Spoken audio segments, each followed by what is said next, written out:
നമുക്കിപ്പോൾ വിജീഷ് എന്ന് പറയുന്നതിനേക്കാളും കൂടുതൽ ആളുകൾക്ക് പെട്ടെന്ന് മൈൻഡിലോട്ട് വരുന്ന നൂലുണ്ട എന്നുള്ള പേരാ. ഈ പേര് സത്യത്തിൽ പറഞ്ഞാൽ സിനിമയിലോട്ട് വന്നപ്പോൾ കിട്ടിയ പേരാണോ അതോ സിനിമ ഫസ്റ്റ് നമ്മൾ അതിനകത്തുള്ള ക്യാരക്ടർ ലൈക്ക് അങ്ങനെ വന്ന പേരാണ് അതിന് മുമ്പ്? അതെ. ശരിക്കും പറഞ്ഞാൽ അപ്പൊ ആ ഒരു ടൈമില് ആ പേര് എൻജോയ് ചെയ്തിരുന്നോ അതോ വിഷമം ഉണ്ടായിരുന്നോ?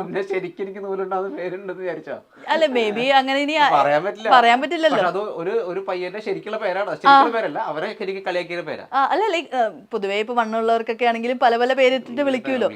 ഇപ്പൊ നമുക്ക് അറിയില്ലല്ലോ ഇനി അങ്ങനെ വിളിച്ചിട്ടുണ്ടോ. ഇപ്പൊ പക്രു ചേട്ടനാണെങ്കിൽ അങ്ങനെയൊക്കെ പേരൊക്കെ വരുമല്ലോ. അപ്പൊ അങ്ങനെ വന്നിട്ടുണ്ടോ? മോട്ടു മോട്ട് എന്ന് വിളിച്ചായിരുന്നു തന്നെ എന്റെ കൂട്ടുകാർ. ഞാൻ ഖത്തറിലായിരുന്നല്ലോ പഠിച്ചൊക്കെ. കൂടുതൽ ഞങ്ങളുടെ കോൺവെർസേഷൻ ഹിന്ദിയിലേക്ക് ആയിരിക്കും. മോട്ടു കിതരെ മോട്ടു കബിയാറെ അങ്ങനെ മോട്ടു മോട്ടു തന്നെ വിളിച്ചായിരുന്നു. അല്ലാതെ നൂലുണ്ടാന്നുള്ള പേര് സിനിമയിൽ വന്നതിന് ശേഷം. അപ്പൊ ആ പേര് ശരിക്കും പറഞ്ഞാൽ എങ്ങനെ എൻജോയ് ചെയ്തിട്ടുണ്ടായിരുന്നു ആ ടൈമിൽ, അതോ പിന്നീട് എല്ലാവരും അങ്ങനെയൊക്കെ വിളിക്കുന്ന സമയത്ത് വിഷമമുള്ള കൂട്ടത്തിലായിരുന്നു? വിഷമമൊന്നുമില്ല, അറിയാം. അത് ഭയങ്കര ഒരു എനിക്ക് ഇപ്പൊ ഭയങ്കര ഭാഗ്യമായിട്ട് തോന്നുന്നു. കാരണം വെച്ചാല് നൂലുണ്ടാന്ന് പറഞ്ഞാലാണ് അറിയാം. എന്നെ കണ്ടാലും മനസ്സിലാവില്ല ബേസിക്കലി. ഇപ്പൊ ആ ഒരു രൂപത്തിൽ ഇപ്പൊ ഈ രൂപത്തിൽ കണ്ടാലും പെട്ടെന്ന് മനസ്സിലാവില്ല ഇത് തന്നെയാണോ അതെന്നൊക്കെയാണ്. പക്ഷെ എനിക്ക് ആ ക്യാരക്ടർ കിട്ടിയതിൽ ഒരുപാട് സന്തോഷമുണ്ട്. അങ്ങനത്തെ ഒരു നൂലുണ്ടാന്നുള്ള പേര് വന്നതിലും ഭയങ്കര സന്തോഷമുണ്ട്. അതെ. ഈ പഴയ സീൻസ് ഒക്കെ ഇതേപോലെ ടി വിയിൽ ഒരു പ്രത്യേക ഭാഗ്യമാണല്ലോ. അതായത് ഒരു മേക്ക് ഓവർ കഴിഞ്ഞിട്ടാണെങ്കിൽ പോലും ചിലർക്കൊക്കെ മേക്ക് ഓവറിന് മുമ്പത്തെ ചിലപ്പോൾ ഒരു ഫോട്ടോ മാത്രമേ ഉണ്ടാവുള്ളൂ. ഇതൊരു ഫുൾ മൂവി തന്നെ കിടക്കുകയാണ് ഇത് കാണാനായിട്ട്. അപ്പൊ സ്ക്രീനിൽ ടി വിയിലൊക്കെ ഇങ്ങനെ സിനിമയൊക്കെ വരുമ്പോഴത്തേക്കേ എന്ത് ഫീൽ ചെയ്യുന്നത്? അങ്ങനെ പ്രത്യേകിച്ച് ഫീലൊന്നുമില്ല. എനിക്ക് അങ്ങനെ വലിയ മാറ്റങ്ങളൊന്നും ഫീൽ ചെയ്യണമൊന്നുമില്ല.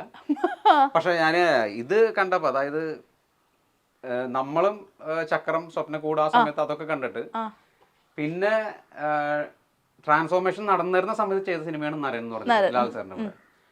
അതിൽ അത്രയ്ക്ക് തടിയില്ല, കുറച്ച് കുറവാ. പക്ഷെ ക്ലാസ്മേറ്റ്സ് കണ്ടപ്പോൾ ഞാൻ ഞെട്ടിപ്പോയി.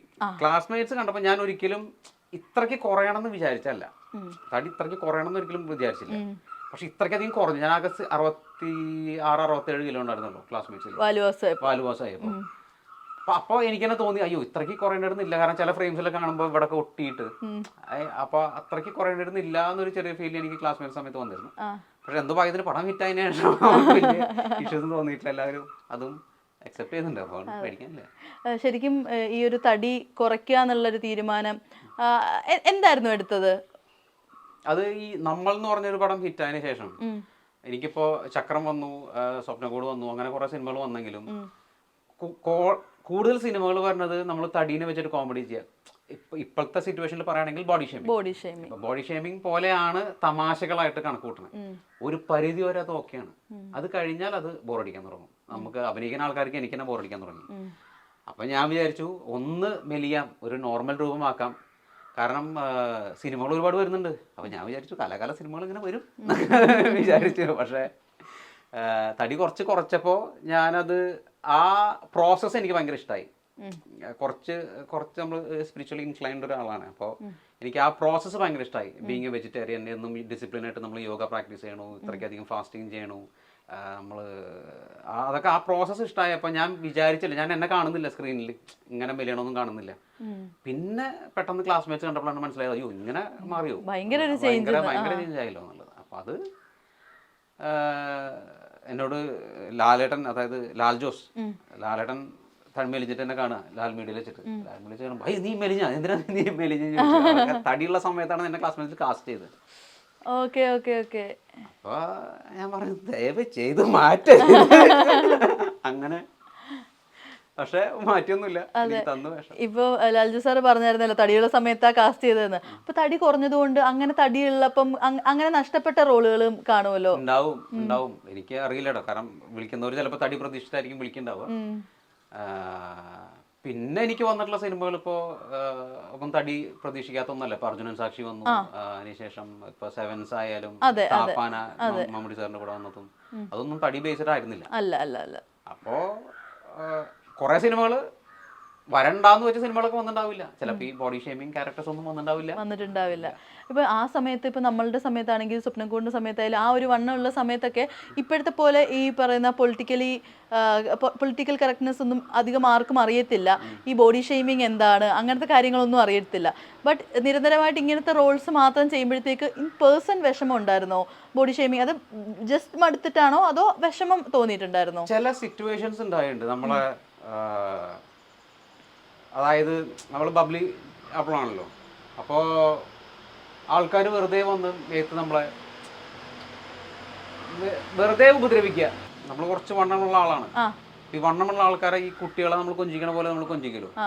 അപ്പൊ ഈ ചില ആരാധകർ എന്ന് പറയാൻ പറ്റില്ല, അവര് വന്ന് നമ്മളെ ഇവിടെ പിടിക്കുക.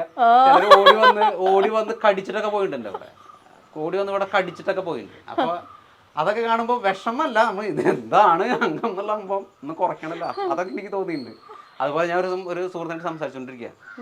അപ്പോൾ ഒരു പരിചയമില്ലാത്ത ലക്ഷം ഓടി എൻ്റെ അടുത്ത് വന്നിട്ട് ഒരു കാർഡ് വന്നു, ഒരു വിസിറ്റിംഗ് കാർഡ് വന്നു. അപ്പോൾ അതിൽ ഞാൻ വെയിറ്റ് റിഡക്ഷൻ കോഴ്സ്, അപ്പോൾ എന്തോ ഒരു വെയിറ്റ് റിഡക്ഷൻ്റെ സംഭവമാണ്. ഇയാളെ എനിക്ക് പരിചയവുമില്ല, ഒന്നുമില്ല. പക്ഷെ ഇയാൾ എനിക്ക് തന്നൊരു സംഭവം അതാണ്. അതായത് കുറച്ച് മെലിയണം എന്ന് എനിക്ക് വാണി നിന്ന് പോയതാ. അപ്പോൾ അങ്ങനത്തെ ഇൻസിഡൻ്റ് ഒക്കെ ഉണ്ടായിട്ടുണ്ട്. പിന്നെ ഇപ്പൊ എനിക്ക് ഒരു ബുദ്ധിമുട്ടുണ്ടായിരുന്നില്ല തടിയുള്ള സമയത്ത്. ഞാൻ ഭയങ്കര കംഫർട്ടബിൾ ആയിരുന്നു ആ സമയത്ത്. ആ പ്രായം അതായിരുന്നല്ലോ, ഇൻ മൈ 20s. പക്ഷെ കാണുന്നവർക്ക് ഭയങ്കര ബുദ്ധിമുട്ടായിരുന്നു. കാണുന്നവർ എന്താണത്, നീ ഇങ്ങനെ പോയാൽ പൊട്ടിത്തെറിക്കുമല്ലോ, നീ അങ്ങനത്തെ സംസാരങ്ങളും അതൊക്കെയാണ്. അപ്പൊ ആ കമന്റ്സ് ഒക്കെ ഒന്ന് മാറ്റാം എന്നൊരു ഉദ്ദേശം ഉണ്ടായിരുന്നുള്ളൂ. എന്നിട്ടാണ് മെലിഞ്ഞത്. മെലിഞ്ഞു കഴിഞ്ഞപ്പോ ആൾക്കാർ പിന്നെയും മാറി തുടങ്ങി. അസുഖമാണെന്നൊക്കെ, നിനക്ക് ഷുഗർ ഉണ്ടോ, നിനക്ക് എയ്ഡ്സ് ഉണ്ടോ, അങ്ങനെയൊക്കെ ചോദിച്ചു തുടങ്ങി. ചോദിച്ചിട്ടുണ്ട്, എയ്ഡ്സ് കുടിച്ചു, എന്താ ഇങ്ങനെ മെലിയാൻ പാടില്ല, ഇത് എന്തെങ്കിലും പറ്റിപ്പോയില്ലോ, അങ്ങനെയും പറഞ്ഞിട്ടുണ്ട് കുറെ പേര്. അപ്പോൾ അതിന് ശേഷമാണ് ഞാൻ പിന്നീട് കുറച്ച് മസ്കുലറൊക്കെ വെച്ച്, അതായത് അർജുന സാക്ഷി സമയത്ത് ബോഡി ബിൽഡ് ചെയ്ത് കുറച്ച് മസിൽസ് ഒക്കെ വെച്ച് പോയപ്പോ മോനെ വെറുതെ പൗഡറൊക്കെ അടിച്ചിട്ട് കരണം കളയണ്ട കേട്ടോ. അപ്പൊ എനിക്കൊരു കാര്യം മനസ്സിലായത്, നമ്മൾ എന്ത് ചെയ്താലും ആ ആൾക്കാർ സാറ്റിസ്ഫൈഡ് അല്ല. നമ്മൾ പ്രശ്നം, എല്ലാതും പ്രശ്നം. നമ്മളുടേതായിട്ടുള്ള രീതിയിൽ ഹാപ്പി ആയിട്ട് ഇരിക്കുക, നമുക്ക് ഇഷ്ടമുള്ള കാര്യങ്ങളൊക്കെ ചെയ്യുക, അങ്ങനെ പറയാൻ പറ്റില്ല. ഈ നേരത്തെ പറഞ്ഞില്ല ആളുകളൊക്കെ വന്ന് ഇങ്ങനെ കൊഞ്ചിക്കും എന്നൊക്കെ, എനിക്കത് ഭയങ്കര റിലേറ്റബിളാ. വെറുതെ പരിചയമില്ലാത്തവരൊക്കെ വന്നിട്ട് കെട്ടിപ്പിടിച്ചോട്ടെ എന്നൊക്കെ ചോദിച്ചിട്ടോ. അങ്ങനെ ചോദിച്ചിട്ടുണ്ടോ? ചുമ്മാ ചോദിച്ചോക്കണം. വെറുതെ പെൺപിള്ളേരൊക്കെ പരിചയമില്ലാത്തവരൊക്കെ വന്നിട്ട് വെറുതെ ഞാൻ ഒന്ന് കെട്ടിപ്പിടിച്ചോട്ടെ, ചെള്ളക്ക് പിടിച്ചോട്ടെ, അങ്ങനത്തെ ഒക്കെ ചോദ്യങ്ങൾ. ശരിക്കും നമ്മളിപ്പോൾ തമാശയായിട്ട് പറഞ്ഞാലും ഓവറായിട്ട് ആളുകൾ വന്നിങ്ങനെ നമ്മളെ മേത്ത് പിടിക്കും ഇങ്ങനെയൊക്കെ ചെയ്യുമ്പോഴത്തേക്ക് ആ ഒരു ഇറിറ്റേഷൻ ഫീൽ ചെയ്തിട്ടില്ലേ? ഉണ്ട്. അത് ചില സ്ഥലത്ത് അത് എന്താ പറയാ, അത് അവര് തെറ്റായിട്ടുള്ള രീതിയിലാണ് ബാഡ് ടച്ച് എന്നൊക്കെ പറയും. ബാഡ് ടച്ച് ആണ് ചില സ്ഥലത്തും ഫീൽ ചെയ്തിട്ടുള്ളത്. പല നമ്മൾ ഗ്രൂപ്പിൽ പോകും, നമ്മളിപ്പോ ഈ ഒരു സ്ഥലത്ത് നിന്ന് വരുന്ന സമയത്ത് തിരക്കുകൾ ഉണ്ടായിരിക്കും. അതിന്റെ ഇടയിൽ കൂടെ നമുക്ക് വന്നിട്ട് ചിലപ്പോൾ വണ്ടിയിലൊക്കെ കയറണം. അപ്പൊ ഇവര് നമ്മളെ പിടിക്കുന്ന രീതിയും നമ്മൾ വരുന്ന രീതിയൊക്കെ ശരിക്കും പറഞ്ഞു കഴിഞ്ഞാൽ അത്രയും കംഫർട്ടബിൾ അല്ല, നമ്മൾ കംഫർട്ട് അല്ല. മനസ്സിലായി. അപ്പോൾ അതൊക്കെ നോക്കിയപ്പോഴാണ് ഞാൻ ഒന്ന് ആലോചിച്ചത്, ഒന്ന് സെറ്റ് ആവാം രീതിയിൽ.